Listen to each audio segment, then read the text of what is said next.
Students और BCom third year corporate accounting में आज हमारा टॉपिक है issue of shares at premium, यानी कि अंशों का आधी मूल्य पर निर्गमन। इसमें पहले सुनिए, पहले इंग्लिश में बता रहा हूँ। If company issues the shares at more than face value और पर value issue price is more than face value, it is called issue of shares at premium. Thus premium equal issue price minus face value. The amount of premium is fixed by the directors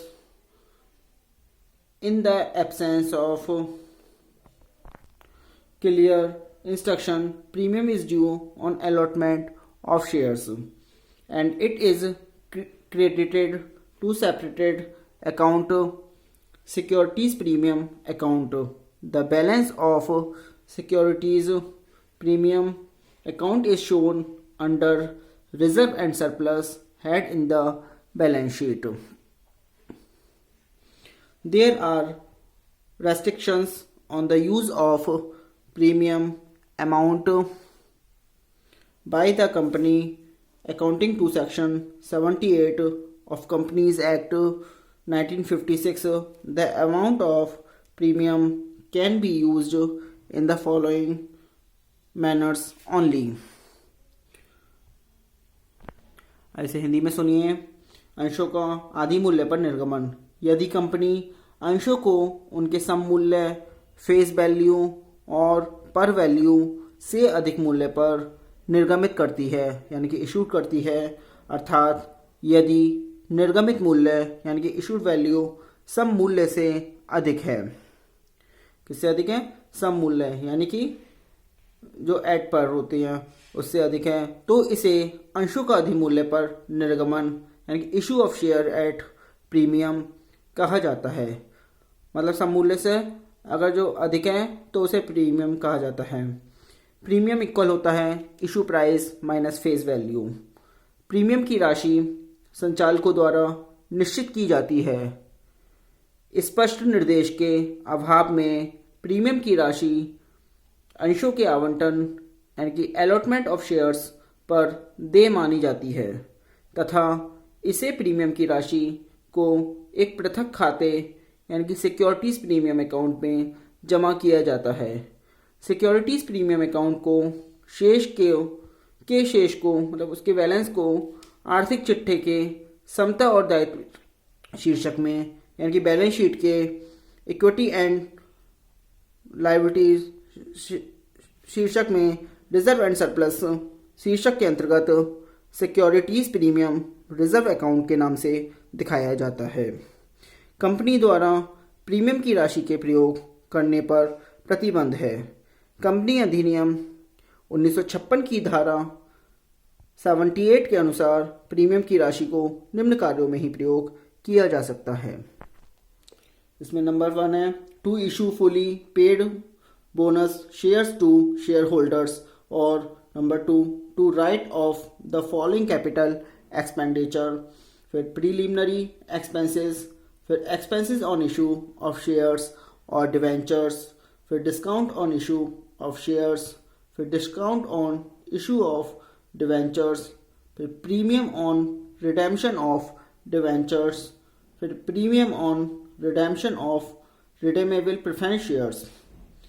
According to section 77A of Companies Act, for buyback of the shares on the company, beside the securities premium cannot be used for any other purpose. If so, it will be assumed reduction of capital. The above restrictions make it clear that the amount of securities premium cannot be paid to shareholders as dividend. If company wants to use premium in any other way, permission from court will be necessary. मतलब number 1 है अंशधारियों को पूर्णदत्त अंशों के रूप में bonus अंश देने में अथवा कंपनी के निम्न प्रकार के पूंजीगत व्यय या हानियों को अपलिखित करने में।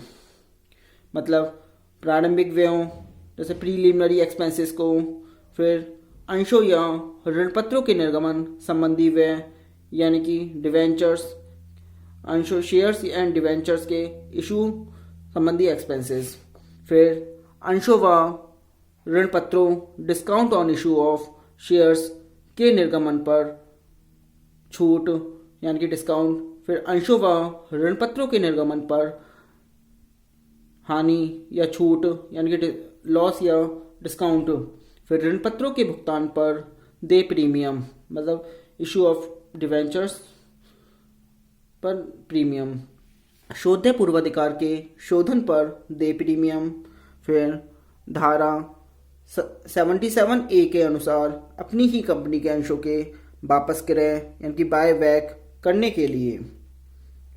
उक्त प्रयोगों के अतिरिक्त किसी अन्य उद्देश्य के लिए प्रतिभूति प्रीमियम के प्रयोग की अनुमति नहीं है। यदि ऐसा किया जाता है तो इसे पूंजी की कमी यानी कि रिडक्शन ऑफ कैपिटल माना जाता है। उपयुक्त प्रतिबंधों का यह आशय है कि प्रीमियम की राशि अंशधारियों को लाभांश के रूप में नहीं दी जा सकती है। यदि कंपनी इस प्रीमियम का उपयोग उपयुक्त वर्णित कार्यों के अतिरिक्त अन्य किसी कार्य में करना चाहें तो उसे न्यायालय की स्वीकृति प्राप्त करना अनिवार्य है।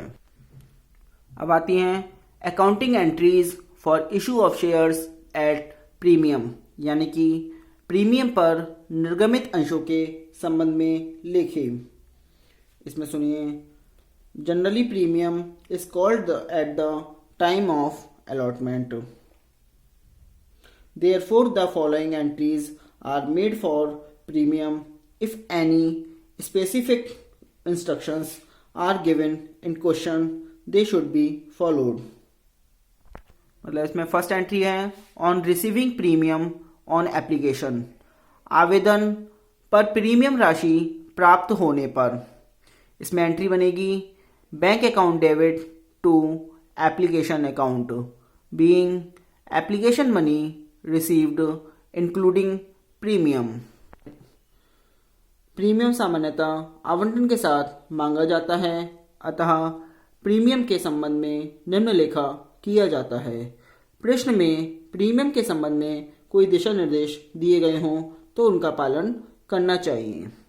फर्स्ट एंट्री हमने आपको बता दी कि आवेदन पर प्रीमियम राशि प्राप्त होने पर यानी कि on receiving premium on application.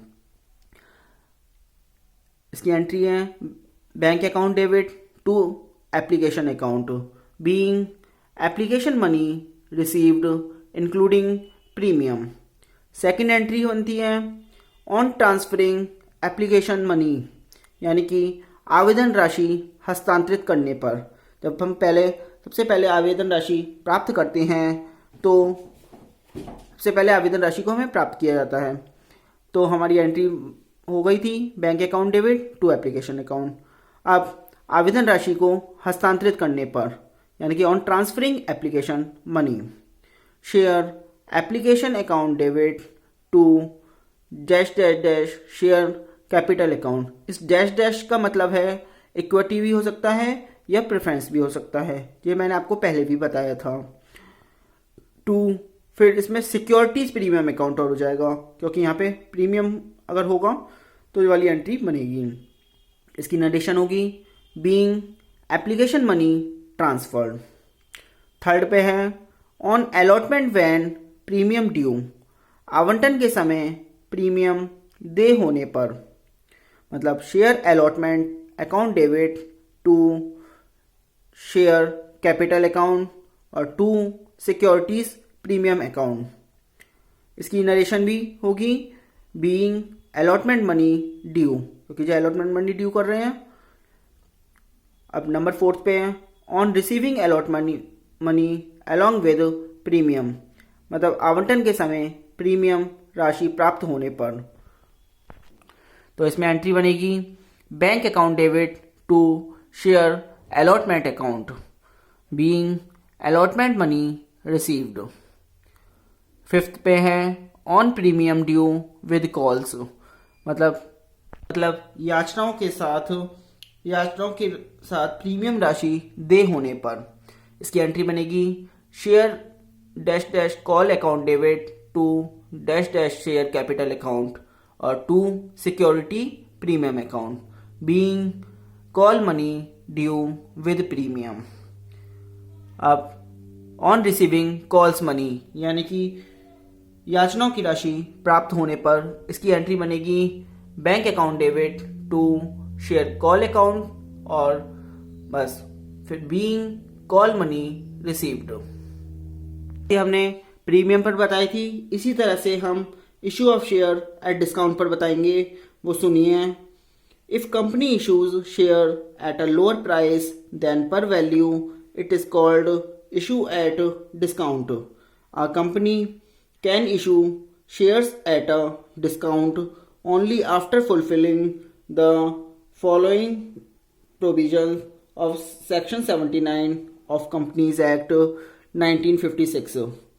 1 year has been passed after getting certificate to commence business.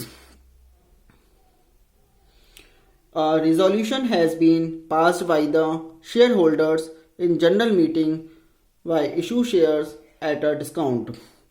Unless permission is received from the central government for higher discount in special cases, the rate of discount cannot exceed 10% of nominal value.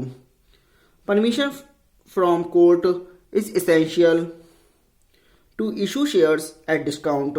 Shares must be issued within 2 months after getting this permission. If this period is to be extended, a fresh permission must be sought from the court. Hindi में और सुन लीजिए इसको।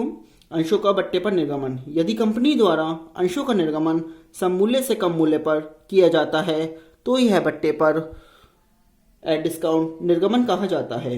एक नई स्थापित company किसी भी स्थिति में अपने अंशों को बट्टे कटौती पर निर्गमन बट्टे पर पूरा होने पर ही कर सकती है।